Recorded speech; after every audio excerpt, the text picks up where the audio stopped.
Good morning. आप लोगों का फिर से स्वागत है क्लास 12 के एक नए लेक्चर में, हेलो एल्केन और हेलो एरेन के 7th पार्ट में। लास्ट लेक्चर में हम लोगों ने स्टडी की थी वुड्स क्रिया की। हम लोगों ने वुड्स क्रिया की रिएक्शन को जाना था कि किस तरह से वुड्स क्रिया कंप्लीट होती है और किस तरह से उसके प्रोसेसेस होते हैं। आज हम वुड्स क्रिया के आगे पढ़ने से पहले कुछ बेसिक चीजें जानेंगे। बेसिक चीजों में टाइप्स ऑफ रिएक्शन में हम जानेंगे न्यूक्लियोफिलिक सब्स्टिट्यूशन रिएक्शन। आज हम सबसे पहले क्या जानेंगे?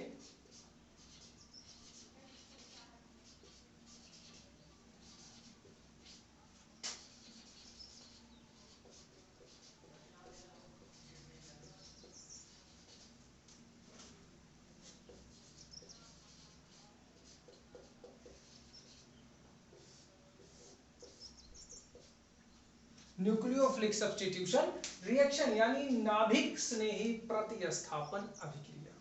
अभिक्रिया का नाम क्या है? नाभिक स्नेही प्रतिस्थापन अभिक्रिया। आपको इसके नाम से ही चीजें पता चल जा रही हैं। इसका नाम ही ये डिसाइड कर दे रहा है कि रिएक्शन किस टाइप का होगा। यानी ऐसी रिएक्शंस, ऐसी अभिक्रिया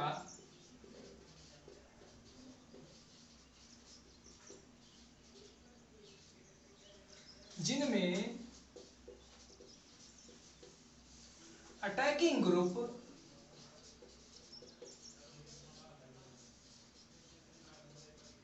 क्या होता है? एक न्यूक्लियोफाइल होता है।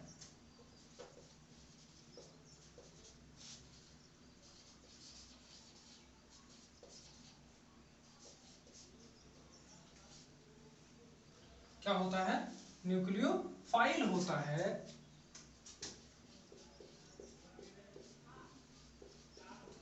उसे क्या कहते हैं? न्यूक्लियोफिलिक सब्स्टिट्यूशन रिएक्शन कहते हैं।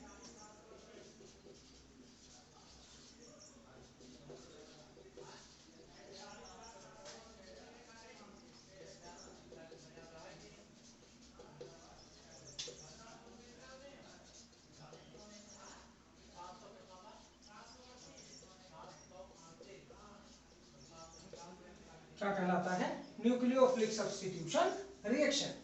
अब न्यूक्लियोफाइल होते क्या हैं ये आप भी जानते हैं। न्यूक्लियोफाइल का मतलब ऐसे कंपाउंड जो क्या हो, ठीक, इलेक्ट्रॉनिकली रिच हो। जो कैसे हो? न्यूक्लियोफाइल कौन से होते हैं?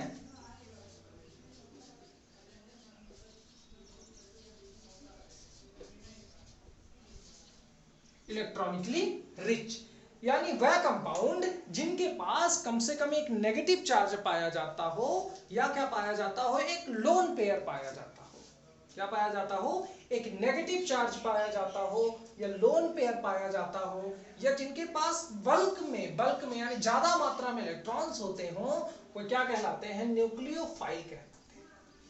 वे क्या कहलाते हैं? न्यूक्लियोफाइल कहलाते हैं। और हम बात कर रहे हैं न्यूक्लियोफिलिक सब्स्टिट्यूशन की। यानी न्यूक्लियोफिलिक सब्स्टिट्यूशन का मतलब नाभिक स्नेही प्रतिस्थापन की। अर्थात जब कोई न्यूक्लियोफाइल किसी दूसरे कंपाउंड को उसके प्लेस से डिस्प्लेस कर दे, यानी किसी कंपाउंड को उसकी जगह से क्या करे? वो हटाकर और खुद जाकर वहां पर जुड़ जाए, तो ऐसी रिएक्शंस जो होती हैं वो न्यूक्लियोफिलिक सब्स्टिट्यूशन रिएक्शन कहलाती हैं। एग्जाम्पल के तौर पर अगर हम देखें तो सपोज करो हमारे पास कोई कंपाउंड है आर एक्स। कौन सा कंपाउंड है? R X. और हम जानते हैं कि एक्स का मतलब हैलोजन होता है, और जितने भी हैलोजन होते हैं वो कैसे होते हैं? इलेक्ट्रॉनिकली रिच और हाईली इलेक्ट्रोनेगेटिव होते हैं। ये कैसे होते हैं?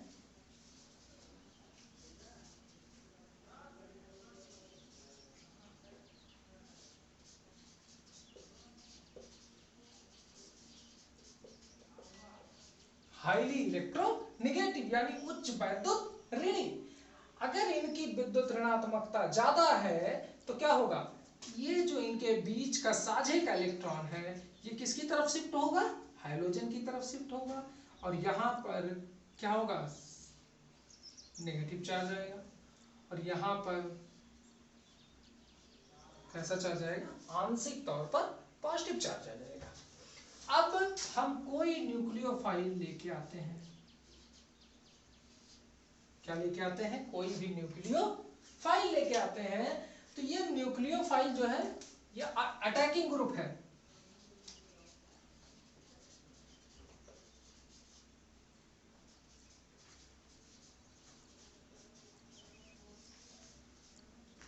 ये हमारा अटैकिंग करने वाला न्यूक्लियोफाइल है।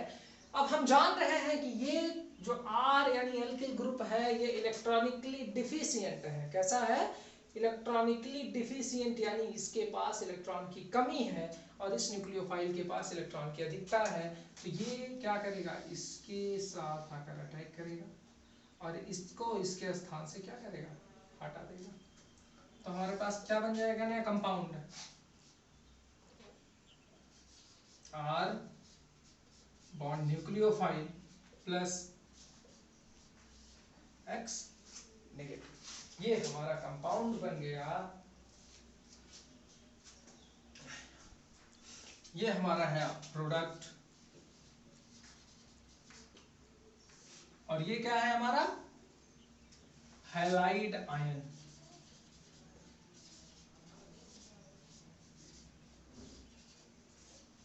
बात क्लियर हो रही है आपको। ये तो न्यूक्लियोफिलिक सब्स्टिट्यूशन का एक बेसिक सा रिएक्शन था। कैसा रिएक्शन था, एक बेसिक रिएक्शन था। अब जैसे न्यूक्लियोफिलिक सब्स्टिट्यूशन जो होता है वो किसमें ज्यादा तेजी से होता है और किसमें कम तेजी से होता है, यानी कौन सा स्लो होता है कौन सा फास्ट होता है, हम ये भी अब धीरे धीरे जानेंगे।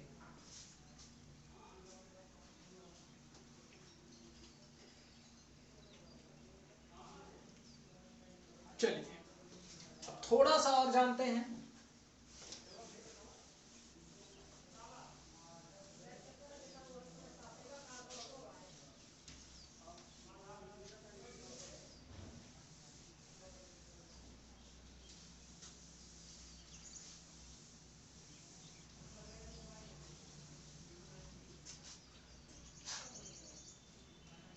आप हमेशा इस बात को याद रखेंगे कि जो न्यूक्लियोफिलिक सब्स्टिट्यूशन होता है ये जो अटैकिंग ग्रुप होता है यानी जो हैलोजन होता है उनमें उनकी साइज पर काफी हद तक डिपेंड करता है।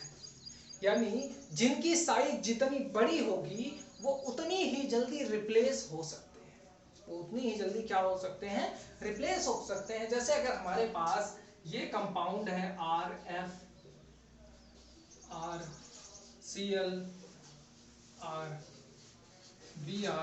और RI, हमारे पास अगर ये चार कंपाउंड हैं और अगर कोई कहे कि इनकी जो रिएक्टिविटी है, इनको क्या है, इनको रिएक्टिविटी के ऑर्डर में रखना है,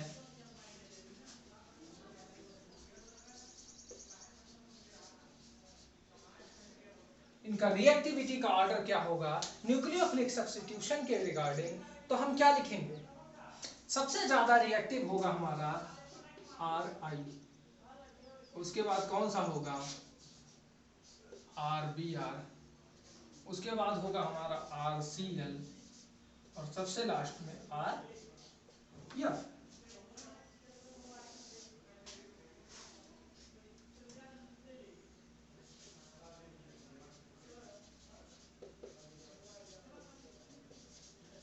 इंक्रीजिंग ऑर्डर ऑफ रिएक्टिविटी यानी क्रियाशीलता का कैसा है, ये बढ़ता क्रम है। लेकिन हम इसको लिखेंगे तो हम इसको जानना भी हमें चाहिए कि ऐसा ये क्यों कर रहा है। आप लोग जानते हैं कि जो आयोडीन होता है इन सब में आयोडीन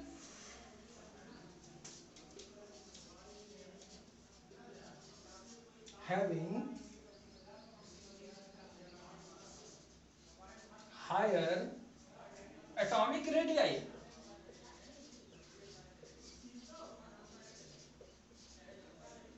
जो आयोडीन होता है वो इन सब में क्या होता है, फ्लोरीन, क्लोरीन, ब्रोमीन में और आयोडीन में, चारों में सबसे ज्यादा बड़ा कौन सा होता है, आयोडीन होता है साइज में। अगर ये साइज में बड़ा होगा तो R से इसकी दूरी जो बॉन्ड लेंथ होगी वो क्या होगी, ज्यादा होगी। अगर बॉन्ड लेंथ ज्यादा है, ये लंबाई जो है ये ज्यादा है, बिगर है, तो क्या होगा, अगर ये लॉन्ग है तो ये बॉन्ड जो होगा, ये बॉन्ड कैसा होगा,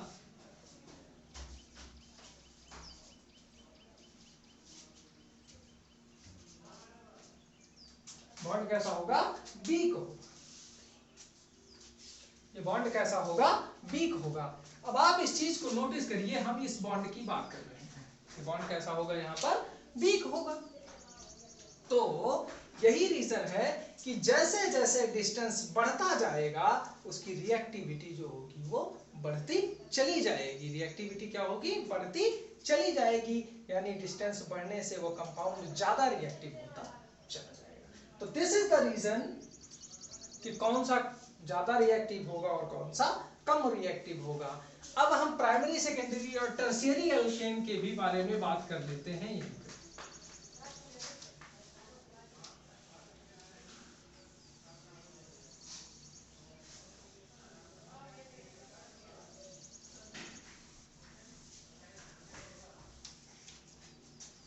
अगर हम रिएक्टिविटी के ऑर्डर की बात करें तो हमारे पास 3 तरह के कार्बन होते हैं, और वो तीनों तरह के कार्बन कौन से होते हैं, एक होता है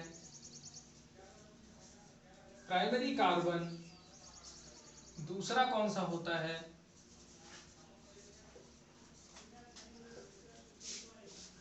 सेकेंडरी कार्बन, और तीसरा कौन सा होता है टर्शियरी कार्बन। ये हमारे पास 3 तरह के कार्बन होते हैं, प्राइमरी, सेकेंडरी एंड टर्शियरी। हमने पहली ही क्लास में इन तीनों टाइप्स के कार्बन के बारे में स्टडी की थी कि कौन से प्राइमरी कार्बन होते हैं, कौन से सेकेंडरी कार्बन होते हैं और कौन से टर्शियरी कार्बन होते हैं। तो अगर प्राइमरी कार्बन से कोई हैलाइड जुड़ा हुआ है तो क्या होगा, अगर प्राइमरी कार्बन से कोई हैलाइड जुड़ा हुआ है, जैसे ये हमारा हो गया प्राइमरी कार्बन,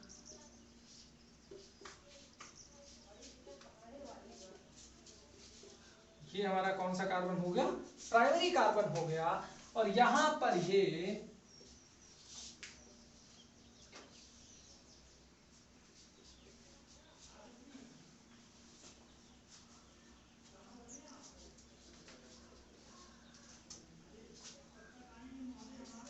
हमारा हो गया सेकेंडरी कार्बन, और ये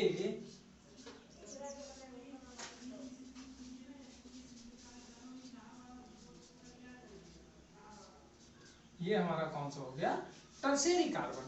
तो अगर हम इन तीनों कार्बन्स की स्टडी करें, तीनों कार्बन्स के बारे में बात करें, तो जैसे जैसे हम रिएक्टिविटी की बात करते हैं तो जो प्राइमरी कार्बन होता है वो सबसे कम रिएक्टिव होता है। जो प्राइमरी कार्बन होता है वो क्या होता है, सबसे कम रिएक्टिव होता है, और टर्शियरी कार्बन जो होता है वो सबसे ज्यादा रिएक्टिव होता है। उसके पीछे का रीजन क्या है कि अगर हम इस कार्बन को और इस हाइड्रोजन को देखें तो यहाँ पर हाइड्रोजन कम इलेक्ट्रॉन कार्बन की तरफ ट्रांसफर कर रहा है, जबकि यहाँ पर 2 मेथिल ग्रुप लगे हुए हैं जो अपने इलेक्ट्रॉन्स किसकी तरफ ट्रांसफर कर रहे हैं, कार्बन की तरफ। यानी इस पर अगर आंशिक तौर पर ऋणावेश आएगा तो इस पर आंशिक तौर पर क्या आएगा, धनावेश, इस पर और आंशिक तौर पर धनावेश आ जाएगा इन दोनों पे। ठीक उसी तरह से अगर यहाँ पर सिग्मा पॉजिटिव सिग्मा नेगेटिव आ रहा है तो यहाँ पर डबल सिग्मा नेगेटिव, और यहाँ भी double sigma negative, sorry positive, और यहाँ भी डबल सिग्मा पॉजिटिव। यानी जो इलेक्ट्रॉन का ट्रांसफर हो रहा है वो इससे इसकी तरफ इधर को हो रहा है, जबकि यहां पर केवल 2 जगह से इलेक्ट्रॉन का ट्रांसफर हो रहा है, यहां पर एक ही जगह से इलेक्ट्रॉन का ट्रांसफर हो रहा है। बात कुछ क्लियर हुई। तो ये जो कंपाउंड है, ये जो टर्शियरी कार्बन है हमारा, ये हाईली रिएक्टिव होगा, ये उससे कम रिएक्टिव होगा। यानी लेफ्ट टू राइट जैसे हम बढ़ते हैं तो रिएक्टिविटी का ऑर्डर जो होता है वो इंक्रीज होता है।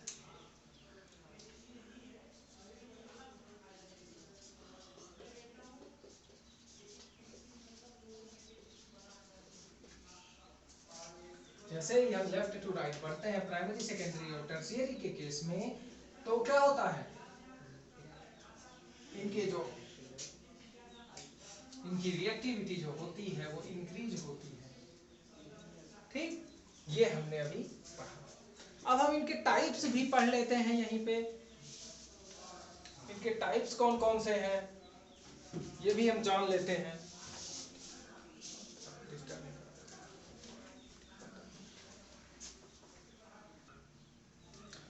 अब हम इसके साथ साथ बात करते हैं टाइप ऑफ एसएन रिएक्शन यानी सब्स्टिट्यूशन न्यूक्लियोफिलिक रिएक्शन की। अब हम बात करें तो मोस्टली न्यूक्लियोफिलिक सब्स्टिट्यूशन रिएक्शन जो होते हैं वो 3 टाइप्स के होते हैं, लेकिन अभी हम यहाँ एक एक के बारे में बात करते चलते हैं। चलिए,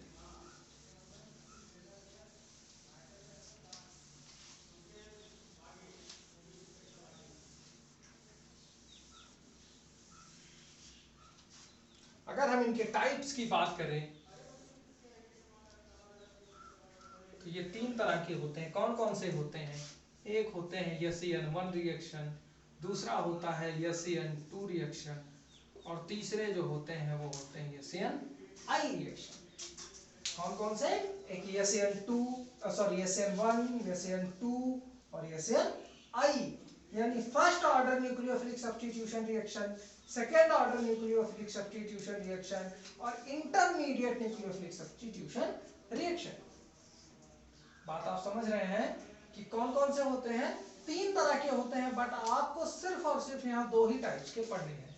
आपके सिलेबस में 12th लेवल के लिए आपको सिर्फ इन्हीं दोनों पे फोकस करना है, इसके बारे में हमें अभी स्टडी नहीं करनी है। तो सबसे पहले हम स्टडी शुरू करते हैं SN1 रिएक्शन की। What is the SN1 reaction? चलिए, सबसे पहले हम स्टार्ट करते हैं।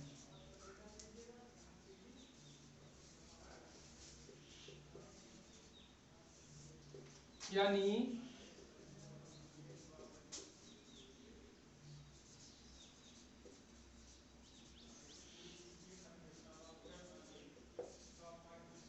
न्यूक्लियोफिलिक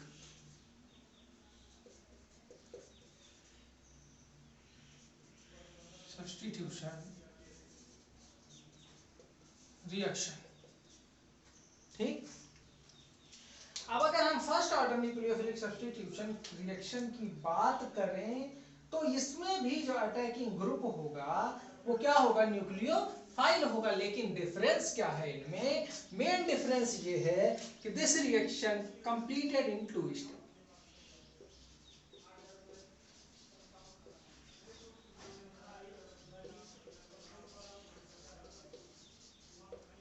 कितने स्टेप्स में ये पूरा होता है? 2 स्टेप्स में पूरा होता है, जिसमें स्टेप 1 जो होता है वो कैसा होता है? स्लो होता है, और स्टेप 2 जो होता है वो कैसा होता है? फास्ट होता है। दोनों स्टेप्स की अब हम बात करेंगे एक एक करके, एक स्लो की और दूसरी फास्ट की, तो देखते हैं। चलिए, अब हम एक रिएक्शन की स्टडी कर लेते हैं जिसके मैकेनिज्म किस प्रकार से कंप्लीट होते हैं वो हम देखते हैं। जैसे हमारे पास कोई रिएक्शन है,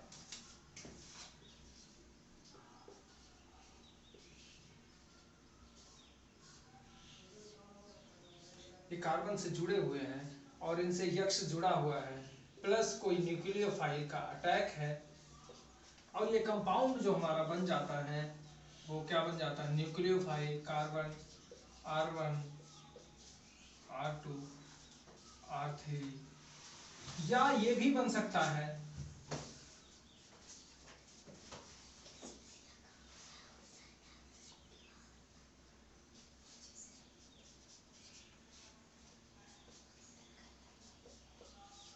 ये कंपाउंड हमारा बन सकता है। लेकिन ये कैसे बनेगा हम इसकी स्टडी करते हैं, इसके मैकेनिज्म।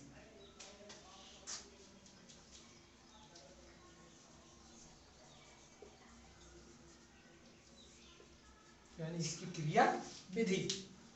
अगर हम क्रिया विधि की बात करें तो फर्स्ट ऑर्डर यानी फर्स्ट स्टेप में जो होता है उसमें ये जो हमारा ग्रुप है ये रिलीज होता है। ये क्या होता है? रिलीज होता है, यानी बाहर निकलता है। देखो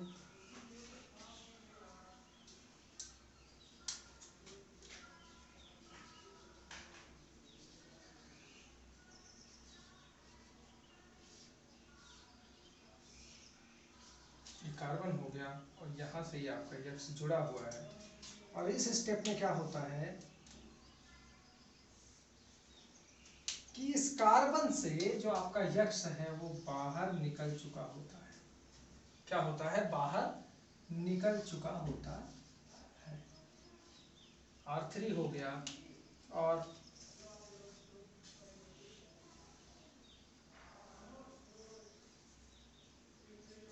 ये R2 हो गया और ये हो गया R1। और क्या निकलेगा यहाँ से? प्लस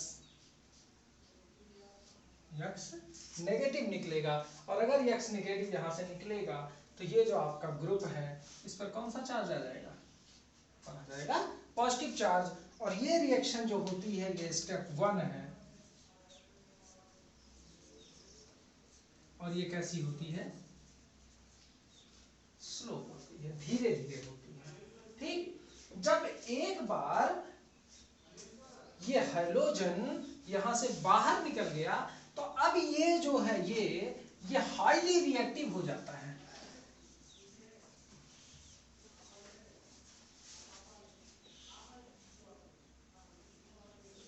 अब ये कैसा हो गया? हाईली रिएक्टिव, यानी बहुत तेजी से रिएक्शन करने वाला हो गया। अब सेकेंडरी स्टेप में जो सेकेंड स्टेप होगा उसमें जो हमारा न्यूक्लियोफाइल है वो दो तरीके से अटैक कर सकता है। या तो वो फ्रंट से अटैक करेगा या तो बैक से अटैक करेगा। अगर फ्रंट से अटैक करेगा तो ये रिएक्शन ये प्रोडक्ट बनेगा और अगर बैक से अटैक करेगा तो ये प्रोडक्ट बनेगा। ठीक, ये लिख देते हैं हम यहाँ। ये क्या है? Product when nucleophile attacked from front side.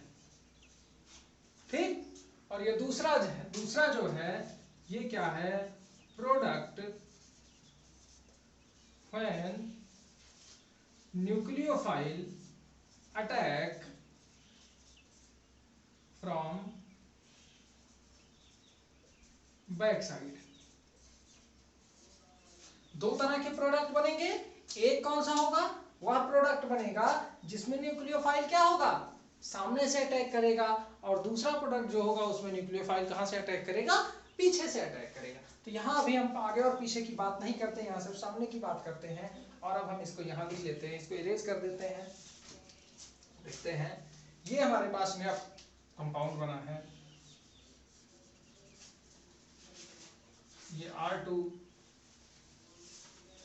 ये R1 और ये R3 प्लस अब जो है न्यूक्लियोफाइल हमारा ये अटैक करने के लिए आएगा। ये क्या करेगा? आके यहाँ पर अटैक करेगा और ये हमारा जो है प्रोडक्ट बन जाएगा। कौन सा? कार्बन।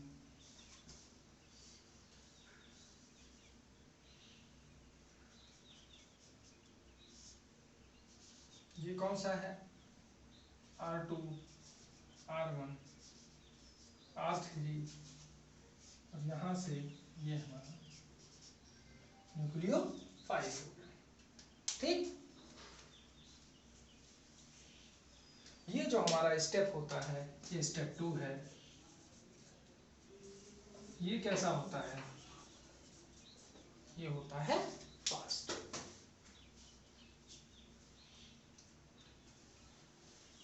ये जो हमारा सेकेंड स्टेप है ये काफ़ी फास्ट होता है। आपको अगर नहीं दिख रहा है ये रिएक्शन तो मैं भी आपको दिखा देता हूँ इस रिएक्शन को।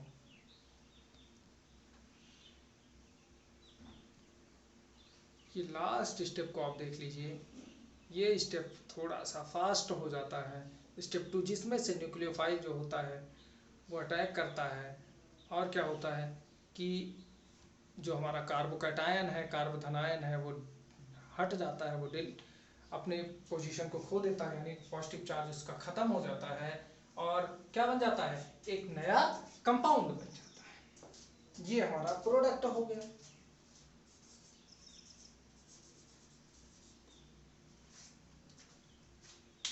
चलिए अब हम आगे बात करते हैं। ये हमारी हो गई SN1 रिएक्शन। अब इसी टाइप से हम बात करते हैं SN2 रिएक्शन की। हैंड टू हैंड अब हम बात कर लेते हैं SN2 रिएक्शन की। हाथों हाथ लगे हाथ बात करते हैं SN2 रिएक्शन की।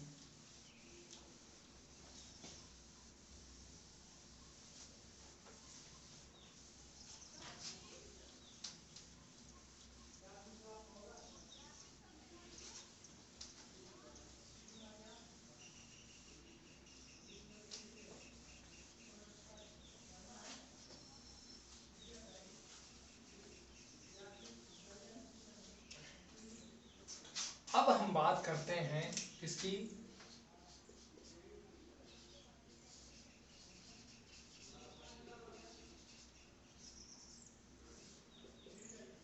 SN2 रिएक्शन की। SN2 रिएक्शन का मतलब second order nucleophilic substitution reaction, यानी ये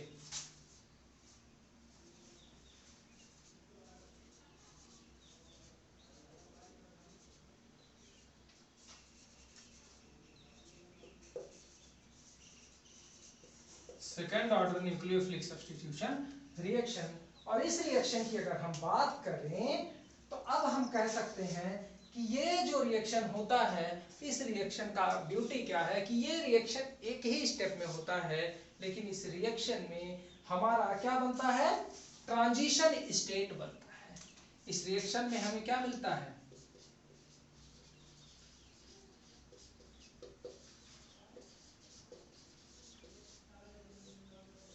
ट्रांजिशन स्टेट प्राप्त होता है।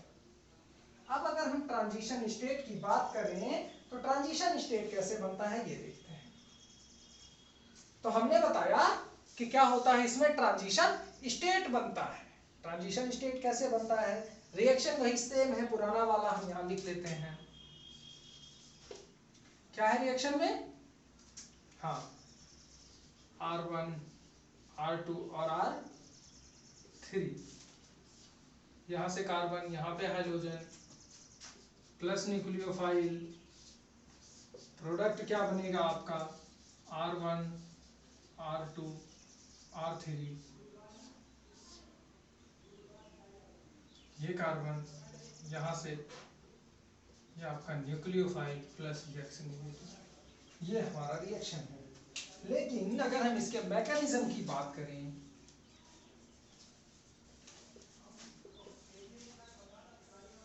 तो मैकेनिज्म हमारा क्या होगा,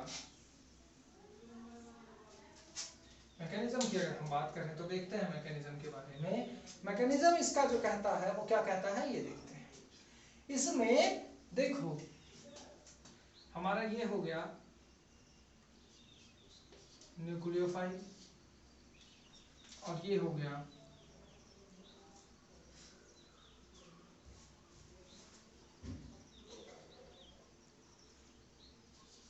R1 R2 R3 और ये हाइड्रोजन, यहाँ से ये कार्बन।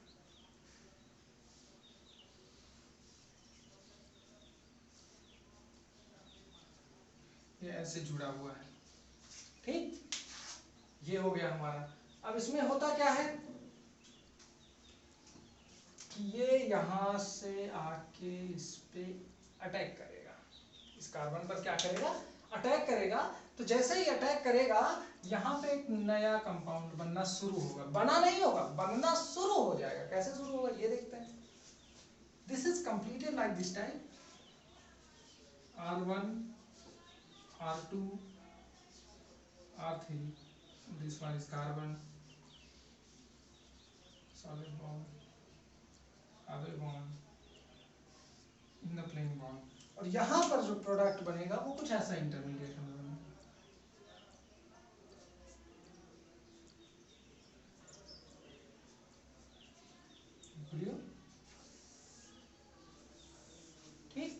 स्टेट क्या है हमारा, ये हमारा बना है ट्रांजिशन स्टेट, यानी इस पर भी सिग्मा नेगेटिव और इस पर भी सिग्मा नेगेटिव, इस पर सिग्मा पॉजिटिव चार्ज, और ये हमारा transition state.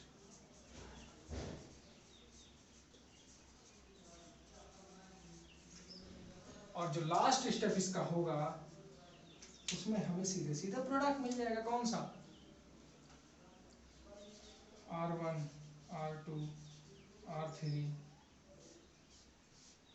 Carbon nucleophile plus X, ठीक है, ये हमारा बन गया प्रोडक्ट।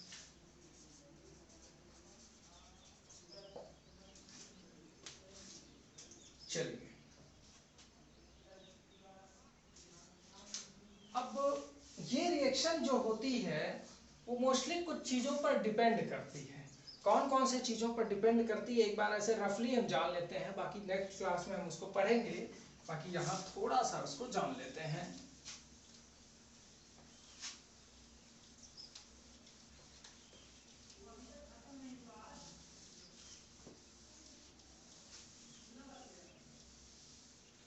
जो SN2 रिएक्शन होती है, कौन सी रिएक्शन होती है, SN2 रिएक्शन जो होती है वो स्टीयरिक हिंड्रेंस पर डिपेंड करती है।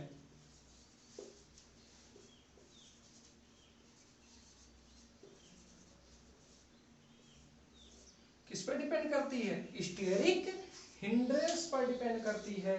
यानी स्टीयरिक हिंड्रेंस का मतलब होता है त्रिविम बाधकता, हिंदी में उसको हम बोलते हैं त्रिविम बाधकता। त्रिविम बाधकता का अर्थ ये है कि इसके सराउंड में जो भी कंपाउंड है, जो हमारा रिएक्टिंग कंपाउंड है, उसके सराउंड में चारों तरफ यानी किस तरह के एटम, कितने छोटे और कितने बड़े एटम लगे हुए हैं, वो उन पे डिपेंड करता है हमारा SN2 रिएक्शन।